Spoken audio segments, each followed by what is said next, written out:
Olá amigos, sejam bem-vindos a mais um vídeo do meu canal. Eu sou o Lucas Knaip. Vamos falar sobre a Fórmula 1, porque neste fim de semana teremos o Grande Prêmio do México no circuito de Hermanos Rodrigues, né? Um circuito que esteve na Fórmula 1 na década de 80, 90, por um longo tempo ficou fora do calendário, né? Era um circuito que eu gostava mais antes, né? Por causa da peraltada e também por causa do trecho de curvas rápidas, era muito mais legal do que esse redesenho que o Hermann Tilke fez, mas ele era conhecido também pelos bumps, né? Um circuito que tinha muitas irregularidades, lembrava bastante Austin, até pior, né? E assim, tem momentos marcantes, né? Aquele acidente, né, do Ayrton Senna, se não me engano, em 91, que o carro capota na peraltada, né? O pódio, acho que se não me engano, de 93, teve Prost, Senna e Schumacher. Então, assim, é um circuito que teve suas grandes histórias para ser contadas. E desde que voltou a Fórmula 1, tivemos um domínio tanto da Mercedes como da Red Bull. A Ferrari ali, em alguns anos, foi forte, mas não venceu. Em 2016, numa circunstância muito diferente do que temos hoje, porque os carros eram mais estreitos, né? A gente tinha uma diferença muito grande de peso, era uma situação completamente diferente, apesar dos mesmos motores híbridos, né? A Mercedes venceu com Lewis Hamilton, uma vantagem enorme, dobradinha fácil com Hamilton na frente, Rosberg em segundo. Foi uma corrida que, mais uma vez, Rosberg administrando, já levando o título embaixo do braço, correndo já com o regulamento debaixo do braço. A gente teve aquela polêmica manobra do Verstappen cortando o caminho ali para manter a terceira posição sobre o Vettel, né? Verstappen é punido, o Vettel vai pro pódio, depois o Vettel é punido por um lance em que ele fecha o Daniel Ricciardo, e quem vai pro pódio, no final das contas, é o Daniel Ricciardo, né? Em 2017 a vitória foi de Max Verstappen, uma grande corrida dele, na Red Bull muito forte naquele fim de semana, e assim, já numa situação mais parecida com a desse ano, mas não tinha ralo, as asas eram mais complexas, era um carro que tinha ainda barbatana de tubarão. 2018 a Red Bull venceu com uma facilidade grande com o Verstappen. O Vettel foi até uma ameaça em certo ponto da corrida, mas no final das contas, vitória da Red Bull. E a Mercedes teve um desempenho sofrível em 2018. Foi assim, Hamilton mais de um minuto atrás do Verstappen, Bottas mais de uma volta atrás. Então assim, desempenho terrível. Foi talvez uma das piores corridas da Mercedes nessa era híbrida. Em 2019, a gente teve uma vitória do Lewis Hamilton, muito na estratégia, né? Muita gente tratou como uma prova mais genial do Hamilton, toda aquela hora da puxação do saco do Hamilton tava muito chato, mas o fato é que a Mercedes acertou em parar o Hamilton mais cedo que o Sebastian Vettel, que foi o principal rival dele pela vitória, né? Enquanto a Ferrari tentou estender a parada, acreditando que seria melhor chegar em condições de pneus melhores no final da corrida. Mas aconteceu o quê? O circuito de Hermanos Rodrigues e os pneus daquele ano estavam se desgastando muito pouco. E com isso, né, você parar mais cedo, você não vai ter uma condição pior de pneus depois, né? Porque, assim, estava desgastando muito pouco. O Verstappen fez 67 voltas de pneu duro naquela corrida. Ele furou o pneu no início da corrida, numa briga com Bottas, parou para colocar o pneu duro e foi até o final sem problemas. O carro dele não estava instável no final. Ele estava fazendo ultrapassagens, andando num ritmo forte. E o Vettel, apesar de ter pneus melhores, não conseguiu bater de frente com o Hamilton porque a diferença não era grande o suficiente para isso. Se fosse no circuito mais abrasivo, a estratégia do Vettel poderia ter dado certo, mas acabou não dando certo e o Hamilton ganhou. Uma estratégia muito bem feita pela Mercedes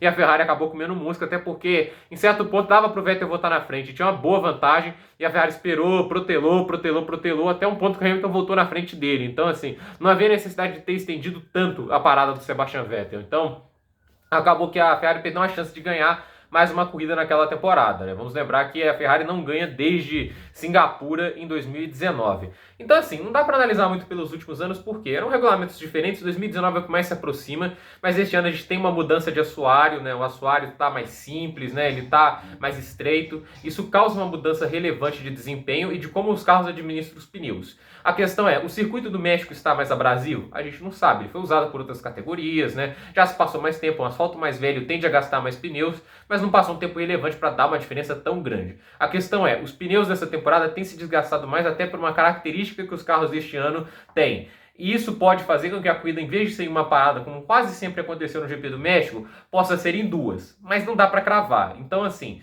é uma variável que pode acontecer. Vamos ver o que acontece. A Pirelli não trouxe a gama mais macia de pneus, foi a intermediária. Vamos lembrar que a Pirelli produziu 5 pneus para a temporada, né? Que é o C5, o C4, o C3, o C2 e o C1. Quanto mais duro, né? Quanto maior é o número, mais macio.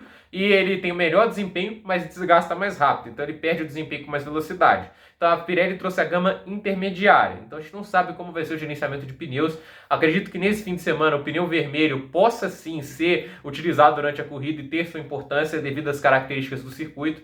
Mas o fato é que Hermanos Rodrigues tem uma característica que muita gente menospreza e é a mais importante, a localização. O traçado do circuito não tende a ser um dos mais diferenciados. Tem uma grande reta, tem suas curvas rápidas, mas nada que a gente não tenha visto totalmente na Fórmula 1. Mas a altitude é uma variável porque a gente está a 2.240 metros acima do nível do mar. Isso quer dizer a rarefeito menos oxigênio, 15% a menos do que normalmente se tem no nível do mar. Isso quer dizer que os motores a combustão vão ter menos eficiência, então eles têm menos potência. Isso também significa que a diferença entre motores vai diminuir. Então os motores Honda, os motores Renault, os motores Ferrari vão ser mais equiparados ao Mercedes esse fim de semana. Isso é um ponto negativo para a Mercedes, que extrai a maior parte de sua vantagem em questão de potência de motor do motor a combustão. Então assim, a Mercedes sofre um pouco nessa circunstância do motor no México, e com isso a Red Bull tem uma vantagem que pode significar o favoritismo nesse fim de semana. E então, assim, só para você ter ideia, 15% a menos de potência, vamos fazer um cálculo meio grosso modo aqui. Se a gente tem 1.000 cavalos, com 15% a menos, a gente perde 150 cavalos de potência. Isso é significativo, né? E se um carro tem 900 cavalos, olha que a diferença não é tão grande assim. Ele vai perder 135 se perde 15%. Então, é 15 cavalos a menos a diferença. Então, é uma coisa que é notável. Você tem uma diferença de potência que vai ser menor. Óbvio que não vai ser a esse ponto de 15 cavalos, mas é importante. E o motor elétrico torna-se uma variável maior por quê? No motor elétrico é aonde você consegue dar o pulo do gato. Se o motor elétrico for mais eficiente, você consegue ter uma vantagem, porque ele não perde potência na altitude, porque ele não funciona por combustão, por oxigênio, é por eletricidade. Então, nesse sentido, o motor elétrico pode ajudar. Isso também não quer dizer que o ar rarefeito vai diminuir a velocidade reta dos carros, porque ao mesmo tempo que você tem menos oxigênio, o ar é menos denso, então a resistência com o carro é menor. Por isso, os carros vão andar a velocidades muito altas nas retas, mas nas curvas irão sofrer. É aí que o México se torna muito peculiar. Você tem configurações de asa parecido com as de Mônaco, que é o circuito mais travado da temporada, mas você tem uma dirigibilidade parecida com a de Monza, que é o circuito que você tem menos asa. É curioso, mas é o que o ar rarefeito traz. Então, nesse sentido, como você tenta trazer o máximo de asa, visto que você tem uma densidade de ar baixa, então, assim, você ter mais asa, assim, não vai diminuir tanta velocidade de reta, isso ajuda quem tem um carro mais equilibrado para esse tipo de circunstância. Então, a Red Bull e a Ferrari. A Ferrari é um carro muito estável de curvas, é um carro que se beneficia muito dessa circunstância, e chassi se torna muito importante, porque a aerodinâmica mecânica, né, assim, você ter a aderência mecânica, vai fazer diferença, então a Ferrari ganha uma vantagem nesse sentido. É um carro diferente do que a Ferrari teve nas últimas temporadas, que era muito baseado em potência de reta. Então, acho que torna a Ferrari mais competitiva nesse fim de semana, e ela se fortaleceu nas últimas corridas. Então vamos ver. É uma corrida que, na minha opinião, a Red Bull deve ter sim um passo à frente da Mercedes, o que pode tornar factível uma vitória do Pérez, mas acredito que se tiver o Pérez em primeiro, o Verstappen em segundo, o Christian Horner vai falar: Pérez, troca aí, tá? Assim, mas eu quero ver como o Pérez vai reagir, até porque ele é um cara de personalidade difícil em questões de jogos de equipe. É só olhar a passagem dele com o Ocon lá na Force India, na Racing Point, em que ele negou jogos de equipe no GP do Canadá em 2017. O Ocon estendeu a parada, fez uma grande corrida, e ele estava mais rápido, o Pérez não deixou ele passar, e assim, ele prejudicou a Force India, que estava brigando por pódio, e mesmo no final da corrida, com condições de pneu muito ruins, ele segurou o Ocon até o final. Então assim, o Pérez, se ele tiver uma boa chance competitiva, a tendência é que ele desobedeça as ordens de equipe. Ele é um cara com muito mais personalidade, por exemplo, que o Valtteri Bottas. Então, isso seria bem interessante, mesmo com a disputa do título do Max Verstappen. Mas vamos ver como vai encarar aí uma possibilidade de jogo de equipe. Mas primeiro, para isso acontecer, ele tem que estar à frente do Max Verstappen. É uma prova que o Verstappen sempre andou muito, mas muito bem. Então, assim, é uma pista que o Verstappen ele tem um casamento muito forte com ela.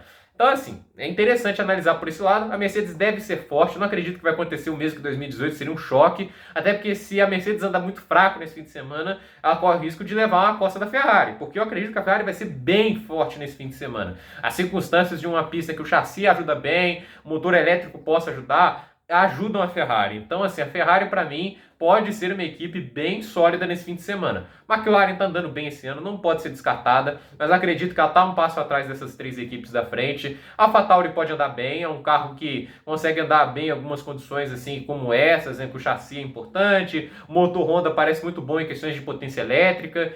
Aí os carros mais de trás, né, esses aí que estão tentando beliscar as oportunidades, Alpine, Aston Martin, a Alfa Romeo, esses carros, assim, eu acredito que eles vão ter mais dificuldades, porque são carros que têm tido muita instabilidade nas corridas. O Alonso pode tirar seu leitinho de pedra, mas são carros assim que têm assim, não evoluindo tanto, não acompanhado tanto os demais. A Haas, por exemplo, é um carro que não vale nem a pena discutir, é o carro mais fraco do grid, então assim, eu não vou colocar a Haas muito nesse sentido. A Williams pode surpreender porque é um carro mais equilibrado, um carro que não é rápido de reta, mas nesse sentido aí de uma pista como a do México em sua localização, possa ser que eles possam trazer uma vantagem, né, por causa disso. As características da pista podem beneficiar o carro da Williams, que teve um fortalecimento no meio de temporada, mas parece que deu uma freadinha melhora nesse finzinho. Então vamos ver. É uma prova que promete bastante. A gente pode esperar isso, mas pode ser que ela surpreenda, até porque esse ano tem sido muito imprevisível. A gente cravava a Red Bull mais forte em algumas pistas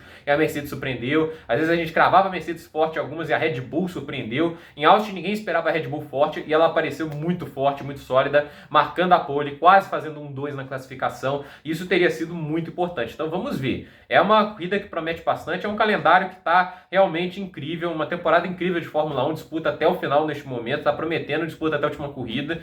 E assim, cara, assim, 5 corridas agora nos próximos 6 fins de semana. Fórmula 1 chegando na sua reta final, que faça suas apostas. Quem ganha essa corrida? Max Verstappen, Lewis Hamilton, Valtteri Bottas, Sérgio Pérez em casa, né? Acho que a torcida do Sador de Bem é do Sérgio Pérez, né? Será que dá Charles Leclerc? É um piloto muito rápido, né? Eu não aposto tanto no Sainz porque eu acho o Leclerc mais piloto, mas vamos ver, né? É uma corrida que eu tô bem ansioso e promete bastante. Gente, por esse vídeo é isso, tudo nos comentários, deixe seu like, se inscreva no canal, compartilhe esse vídeo e até o próximo vídeo.